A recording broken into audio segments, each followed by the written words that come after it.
Donc bonjour à tous, alors je vais vous présenter le plugin Nori pour Blender.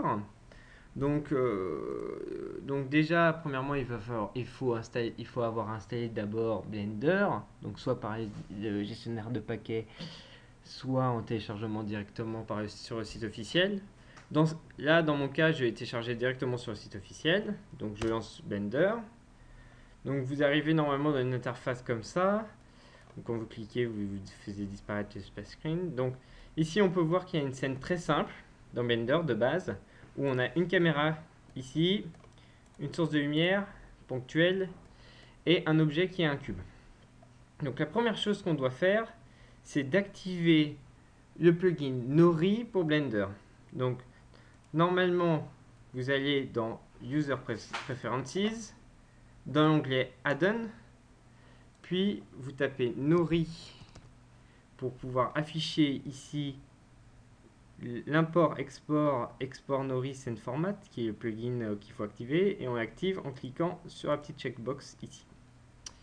Donc le changement maintenant dans Blender, c'est que maintenant dans File Export, vous avez maintenant Export Nori Send. D'accord? Donc revenons maintenant à la scène de base. Donc j'ai ma scène de base où par exemple je voudrais un cube rouge. Donc je vais dans l'onglet matériaux, je change la couleur diffuse de mon objet, je le mets légèrement rouge. Puis, un conseil, c'est de toujours enregistrer ma scène actuelle dans un répertoire, juste Blender, pour pas que je perde à chaque fois toutes les manips que je suis en train de faire. Donc là, je suis en train de sauver ma scène dans ce dossier-là, avec ce nom-là. Donc ça, c'est Blender. Je n'ai pas encore exporté en Nori. Puis, maintenant, j'ai envie d'exporter cette scène très simple dans Nori. Dans Nori et donc pouvoir l'afficher avec Nori.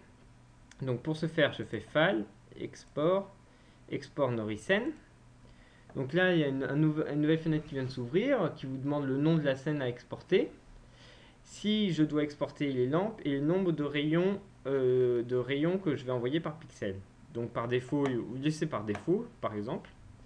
Donc j'exporte la scène. Et maintenant, dans Nori, si je lance Nori, on voit bien que je retrouve la même scène que j'ai dans Blender. Et donc maintenant, par exemple, si on complexifie un peu la scène, c'est-à-dire on va rajouter un plan, on va agrandir, hop, on va mettre mon plan donc en vert. Si je enregistre ma scène et je réexporte, il faut à chaque fois que vous fassiez une modification dans Blender que vous réexportez la scène à chaque fois. Hop, si je revais ici, on voit bien que mon plan est apparu. Donc bien sûr, de base, dans Nori, il y a deux BSDF qui sont diffus et miroir. Donc imaginons que j'ai envie de créer une petite sphère qui est de type miroir. Donc là, je la smooth. Puis après, là-dedans, pour qu'elle soit de type miroir, j'ai juste à faire New. Et au lieu de changer la couleur diffuse, etc., vous avez une option ici, miroir. Quand j'ai coché cette option-là, quand j'exporte la scène après dans Nori,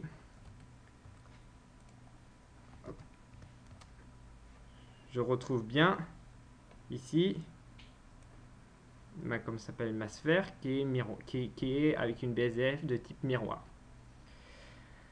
Cependant, le plugin Nori ne fait pas tout, de Blender ne fait pas tout. Par exemple, de base, si je regarde le fichier généré par le plugin, donc qui est le fichier suivant, je me rends compte que je n'ai que RT multi de base. Donc si, imaginons, vous vouliez modifier l'intégrateur, il va falloir éditer le fichier à la main après et rajouter par exemple RTPT pour avoir de l'illumination globale. Et puis relancer Nori par exemple, et là j'ai de l'illumination globale avec une point light. Ici on voit bien qu'on a du indirect dû à l'éclairement reçu du plan vert. Pareil pour les BSDF, de base, dans le plugin, dans Blender, il n'y a que l'export des BSDF diffuse et miroir. Et on vous demande en TP de programmer d'autres BSDF. Donc il faudra éditer les fichiers à la main pour pouvoir les tester. Enfin, pour les landes surfaciques qu'on a vues, il va falloir par exemple la marche à suivre dans Blender. Il n'y a pas quelque chose d'automatique, mais la marche à suivre, c'est de créer un nouveau plan, par exemple ce plan-là. De faire bien attention, alors je mets en mode Edit, de faire bien attention à la direction des normales, parce que je vous rappelle que si les normales, le flux émis de la source surfacique est dépendant de la normale. Donc ici on voit qu'on a un trait, comment on appelle ça? On a un trait turquoise, et la normale est donc dans le sens de la flèche bleue, hein.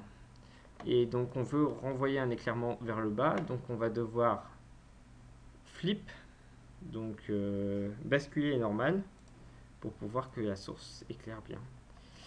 Et donc ici, après, je vous conseille de renommer l'objet que je suis en train d'éditer par exemple light, sauvegarder, exporter. Donc là, si je fais mon rendu, je n'ai toujours que ma pointe light parce que je n'ai pas encore modifié dans le fichier XML que mon objet light qu'on voit ici. Ici, on voit bien que le mesh light, il faudrait que je rajoute ici pour qu'elle soit une area light, la balise correspondante. Hop, je vais vous le faire. Area light. Tac.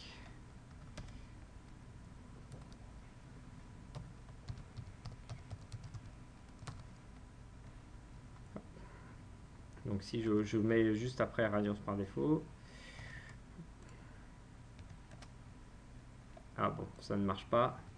C'est dû au fait, je pense que ici il faudrait que je mette les valeurs de paramètres de area light. Mais vous avez compris le principe. Après, il va falloir éditer le fichier et rajouter les cas particuliers. Voilà, j'espère que vous avez bien compris.